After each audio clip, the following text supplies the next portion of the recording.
महत्त्वाच्या चालू घडामोडीला रिव्हिजन मारणार आहे. आपल्या व्हिडिओचा पहिला प्रश्न आहे, महाराष्ट्र विधानसभेच्या अध्यक्षपदी कोणाची नियुक्ती झालेली आहे? अतिशय आय-एम-पी प्रश्न आहे आपला. डायरेक्ट पेपरला छापण्याची शक्यता आहे बघा. सगळ्यांनी स्टार मारून लिहून ठेवायचं आहे. तर राहुल नार्वेकर लक्षात ठेवायचं आहे, महाराष्ट्र विधानसभेचे अध्यक्षपदी नार्वेकर यांची नियुक्ती करण्यात आली आहे. राहुल नार्वेकर हे कितव्यांदा महाराष्ट्र विधानसभेचे अध्यक्ष बनलेले आहेत? तर हे दुसऱ्यांदा, ऑप्शन क्रमांक बी, दुसऱ्यांदा बघा विधानसभेचे अध्यक्ष बनले आहेत. पुढचा प्रश्न आहे पहा, संयुक्त राष्ट्र संघाने कोणता दिवस हा जागतिक ध्यान दिवस म्हणून जाहीर केला आहे? तर संयुक्त राष्ट्र संघाने 21 डिसेंबर लक्षात ठेवायचं बघा, 21 डिसेंबर हा जो काही दिवस आहे हा जागतिक ध्यान दिवस म्हणून जाहीर केलेला आहे बघा. पुढचा प्रश्न आहे पहा, इंदिरा गांधी शांतता पुरस्कार 2024 हा कोणाला मिळाला आहे? तर मिशेल बॅचलेट लक्षात ठेवा, मिशेल बॅचलेट यांना इंदिरा गांधी शांतता पुरस्कार 2024ने सन्मानित करण्यात आलेला आहे. 15व्या महाराष्ट्र विधानसभेचे हंगामी अध्यक्ष कोण होते? तर 15व्या महाराष्ट्र विधानसभेचे हंगामी अध्यक्ष होते कालिदास कोळंबकर. कालिदास कोळंबकर. नेक्स्ट पहा, जागतिक व्यापार संघटना याच्या महासंचालकपदी कोणाची नियुक्ती झालेली आहे? चला द्या उत्तर, आपल्याला 3 सेकंद मिळतील. मित्रांनो, तुम्हाला ज्या पण प्रश्नाचं उत्तर येत असेल त्याचं कमेंट बॉक्समध्ये टाईप करा आणि चॅनलवर तुम्ही जर नवीन असाल तर चॅनलला सबस्क्राईब करून बेल आयकॉन नक्कीच ऑन करा आणि या व्हिडिओला नक्कीच एक लाईक करा, कारण की लाईक केल्यावर तर माझी मेहनत 100% काम करते. तर बघा ऑप्शन क्रमांक ए, डॉक्टर ग्नोजी ओकांजो इवेला लक्षात ठेवायचं, यांना जागतिक व्यापार संघटना महासंचालकपदी नियुक्ती झालेली आहे. हा प्रश्न खूप महत्त्वाचा आहे बघा, सर्वांनी या ठिकाणी लिहून ठेवा. भारतीय रिझर्व्ह बँकेचे नवीन गव्हर्नर कोण बनले आहेत? तर संजय मल्होत्रा बघा, या ठिकाणी आपलं बरोबर उत्तर बघा, भारतीय रिझर्व्ह बँकेचे नवीन गव्हर्नर संजय मल्होत्रा भारतीय रिझर्व्ह बँकेचे म्हणजे RBIचे कितवे गव्हर्नर बनले आहेत? तर 26वे गव्हर्नर बनलेले आहेत. लक्षात ठेवा, 26वे गव्हर्नर बनलेले आहेत. महाराष्ट्राचे माजी राज्यपाल S.M. कृष्ण यांचं निधन झालं, तर ते महाराष्ट्राचे कितवे राज्यपाल होते? तर S.M. कृष्ण हे 18वे राज्यपाल होते. कितवे होते? 18व्या क्रमांकाचे राज्यपाल होते. संयुक्त राष्ट्राचा चॅम्पियन ऑफ अर्थ जीवनगौरव पुरस्कार कोणास जाहीर झाला आहे? तर संयुक्त राष्ट्राचा चॅम्पियन ऑफ अर्थ हा पुरस्कार डॉक्टर माधव गाडगीळ यांना जाहीर झालेला आहे. डॉक्टर माधव गाडगीळ यांना. गाडगीळ. पुढचा प्रश्न, एका वर्षाच्या चालू घडामोडी मिळणार आहेत आणि त्या पण 149 रुपयामध्ये बघा. त्याचबरोबर आपले जेवढे काही व्हिडिओ झाले असतील बघा, इतिहास, भूगोल, जे काही टॉपिक असेल बघा जीकेचं, ते सगळे तुम्हाला या ठिकाणी प्रश्न मिळणार आहेत बघा. तुम्हाला फक्त 149 रुपयामध्ये मिळणार आहेत. अतिशय कमी किमतीमध्ये बघा तुमचा जीकेचा हा टॉपिक पूर्ण कव्हर होणार आहे आणि चालू घडामोडीबद्दल एकदम निश्चिंत राहायचं आहे बघा. सगळं तुम्हाला मिळणार आहे बघा. आपण जेवढे काही व्हिडिओ टाकलेले बघा त्याची PDF मिळणार आहे फक्त 149 रुपयामध्ये. तुम्हाला दिलेला QR कोड स्कॅन करायचा आहे किंवा जो काही आपला फोनपे गुगल पे नंबर आहे बघा 8275558283 याला तुम्हाला काय करायचं, 149 रुपये सेंड करायचे आहेत आणि त्याच नंबरला बघा तुम्हाला व्हॉट्सअपला त्याचा स्क्रीनशॉट टाकायचा आहे बघा. लवकरात लवकर घ्या मित्रांनो, कारण की या ठिकाणी आपण शांततेच्या काळामध्ये अभ्यास केला तर आपल्याला पुन्हा रक्त सांडायची वेळ येणार नाही.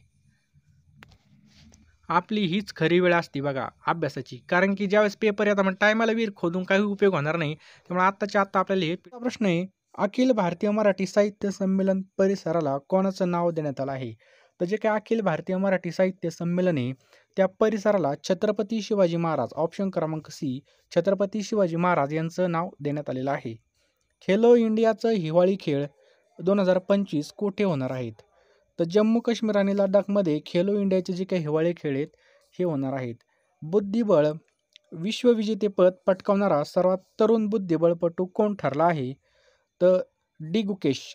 अतिशय महत्त्वाचा प्रश्न आणि अतिशय IMP बघा, बुद्धिबळ विश्वविजेतेपद पटकावणारा सर्वात तरुण बुद्धिबळपटू डी गुकेश हा ठरलेला आहे.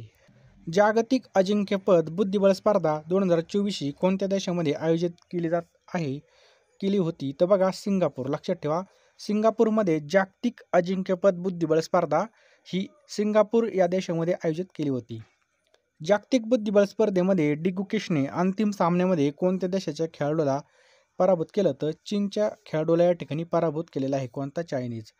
टाइम मासिकचा जे काही पर्सन ऑफ द इयर 2024 हा पुरस्कार कोणास मिळाला आहे?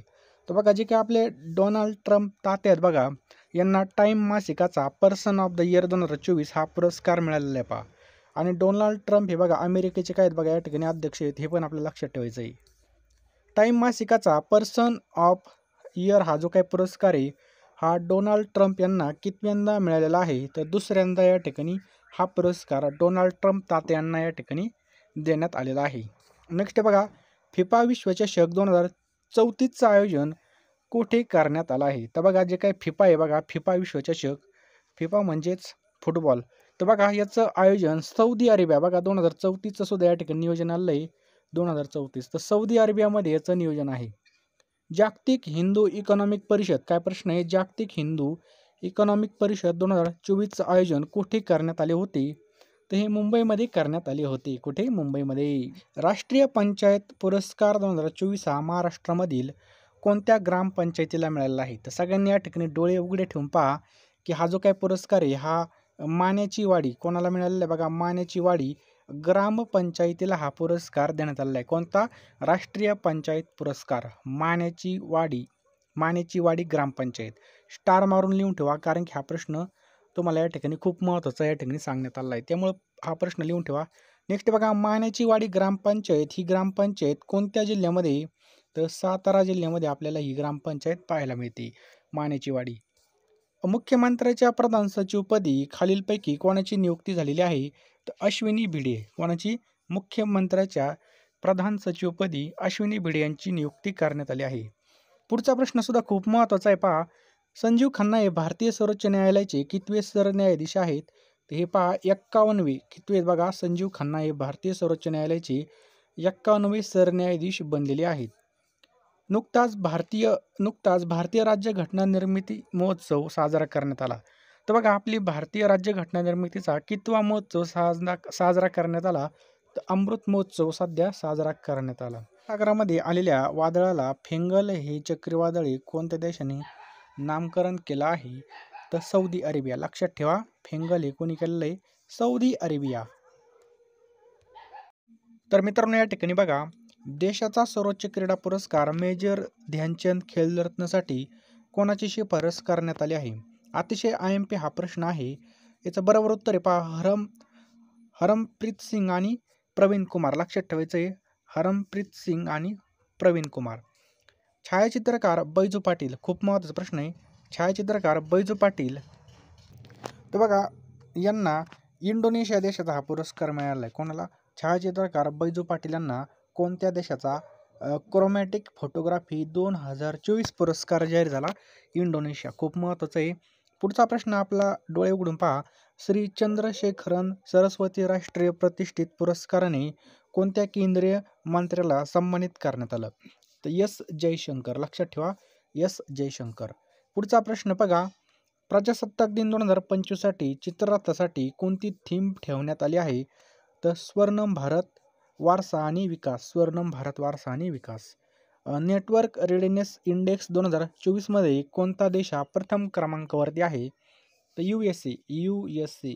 लक्षात ठेवा, आपला भारत यामध्ये 49व्या स्थानावरती. नेटवर्क रेडिनेस इंडेक्स 2024मध्ये भारत हा आपला 49व्या स्थानावर आहे.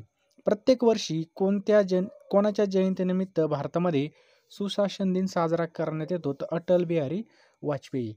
नुकताच 25 डिसेंबर 2024 रोजी अटल बिहारी वाजपेयी यांची कितवी जयंती साजरी करण्यात आली, तर 100वी. खूप महत्त्वाचं बघा, या ठिकाणी 100 वर्ष पूर्ण झालेले आहेत बघा 25 डिसेंबर 2024ला. असले प्रश्न 100% पेपरमध्ये पाहायला मिळतात. ICC अंडर 19 वर्षाखालील महिला T20 विश्वचषक क्रिकेट स्पर्धा 2025 कोणत्या देशामध्ये होणार आहे, तर ही मलेशिया देशामध्ये आयोजित केली जाणार आहे.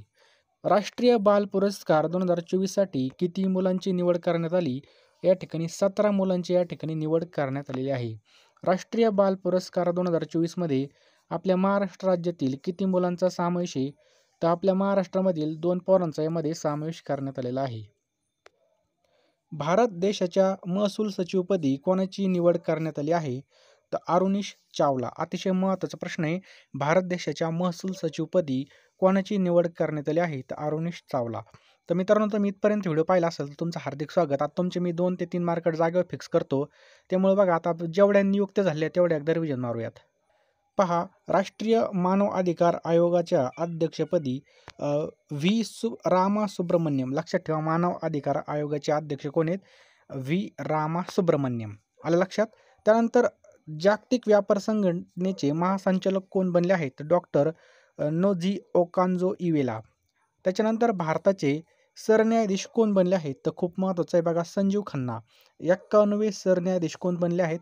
संजीव खन्ना. भारताचे नियंत्रक आणि महालेखापाल कोण बनलेले आहेत? तर संजय मूर्ती बनलेले आहेत. पहा, 15वे. कितवे बनलेले आहेत? 15वे. सगळ्यांनी डोळे उघडे ठेवून पहा. RBIचे गव्हर्नर बनलेले आहेत बघा 26व्या क्रमांकाचे संजय मल्होत्रा. संजय मल्होत्रा हे बनले आहेत. त्याच्यानंतर हे पहा, महाराष्ट्र विधानसभेचे सभापती कोण बनलेत? तर राहुल नार्वेकर आपल्या महाराष्ट्र विधानसभेचे सभापती बनलेले आहेत. महाराष्ट्राच्या विधान परिषदेचे सभापती राम शिंदे. पहा, कोणाचे? विधान परिषदेचे. या ठिकाणी डोकं जाग्यात ठेवायचं आहे आपल्याला, की आपल्याला विधानसभेचे आणि विधान परिषदेचे यामध्ये आपल्याला काय करायचं आहे? लफडं करायचं नाही. कारण की बघा, हे काय आहेत बघा, सभापती राहुल नार्वेकर आणि महाराष्ट्र विधान परिषदेचे सभापती विधान परिषदेचे विचारले तर राम शिंदे. हे पण लक्षात ठेवायचं बघा. ICCचे अध्यक्ष कोण आहेत बघा?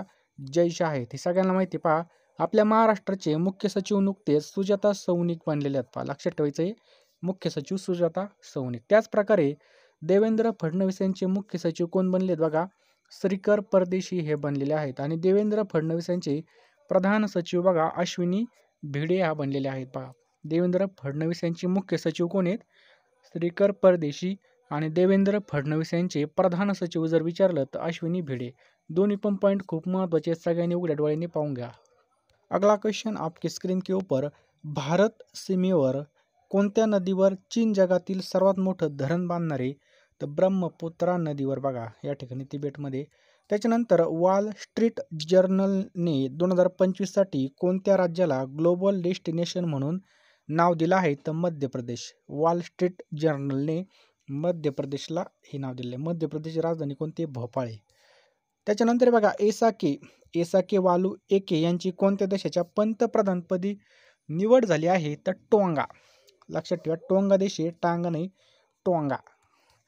मनिका जैन. पुढचा प्रश्न आपल्या स्क्रीनवर आहे. मनिका जैन यांची कोणत्या देशातील भारताचे राजदूत म्हणून निवड झाली आहे? तर मालडोवा. लक्षात ठेवायचं आहे, मालडोवा. पुढचा प्रश्न आहे, कोणत्या केंद्रीय मंत्रालयाने राष्ट्रपर्व वेबसाईट आणि मोबाईल ॲपचा शुभारंभ केला आहे? तर संरक्षण मंत्रालय. लक्षात ठेवायचं आपल्याला, संरक्षण मंत्रालय. कोणत्या केंद्रीय मंत्रालयाने राष्ट्रपर्व वेबसाईट आणि मोबाईल ॲप्लिकेशनचा? संरक्षण मंत्रालय. कोणता देश हा सर्वाधिक वृद्ध व्यक्तींचा देश बनलेला आहे? तर दक्षिण कोरियामध्ये सगळे या ठिकाणी म्हातारे वाचलेले आहेत बघा. म्हातारे कुठे आहेत? दक्षिण कोरियामध्ये. पुढचा प्रश्न आहे बघा, वासुदेव नारायण. काय प्रश्न आहे बघा? वासुदेवन नारायण नायर यांचं नुकतंच निधन झालं आहे. तर ते कोण होते? तर लेखक होते बघा. नुकतेच बघा, महत्त्वाचे जे काही निधन पावलेले व्यक्ती आहेत बघा, ते सुद्धा आपल्याला या ठिकाणी व्यवस्थित बघा आपल्याला लक्षात ठेवायचे आहेत. पहा, आपले बघा रतन टाटा यांचं सुद्धा निधन झालेलं आहे बघा. भारतीय उद्योगपती आणि टाटा सन्सचे माजी अध्यक्ष आणि टाटा समूहाचे ते कोण होते? अध्यक्ष होते रतन टाटा. यांचं सुद्धा निधन झालेलं आहे. झाकीर हुसेन हे भारतीय तबलावादक होते, संगीत दिग्दर्शक आणि ताल वाद्यवादक होते बघा. झाकीर हुसेन यांचं सुद्धा निधन झालं. त्याच्यानंतर श्याम बेनेगल हे भारतीय चित्रपट सृष्टीमधले दिग्दर्शक आणि पटकथा लेखक आणि निर्माते होते बघा. श्याम बेनेगल. हे पण पॉईंट लक्षात ठेवायचं आहे. आणि हे सुद्धा खूप महत्त्वाचं पॉईंट बघा, डॉक्टर मनमोहन सिंग हे भारताचे कितवे पंतप्रधान होते? हा प्रश्न या ठिकाणी आपल्याला विचारला जाऊ शकतो. तर 13वे पंतप्रधान होते. ते भारताचे अर्थमंत्री म्हणून भारतीय रिझर्व्ह बँकेमध्ये 15वे गव्हर्नर सुद्धा होते बघा. अर्थमंत्री सुद्धा होते आणि रिझर्व्ह बँकेचे 15वे गव्हर्नर सुद्धा होते. हे सुद्धा पॉईंट आपल्याला लक्षात ठेवायचं बघा. किती होते? 15वे गव्हर्नर होते. तर मित्रांनो, या ठिकाणी तुम्ही इथपर्यंत पाहिलं, सगळ्यांचं हार्दिक स्वागत. डिस्क्रिप्शन बॉक्समध्ये आपलं टेलिग्राम, व्हॉट्सअप ग्रुप या सगळ्यांचे लिंक टाकलेले बघा. त्यावर तुम्ही जाऊन आपलं नक्कीच चॅनल जॉईन करू शकता. त्या ठिकाणी मी सुद्धा महत्त्वाचे अपडेट्स टाकतच असतो.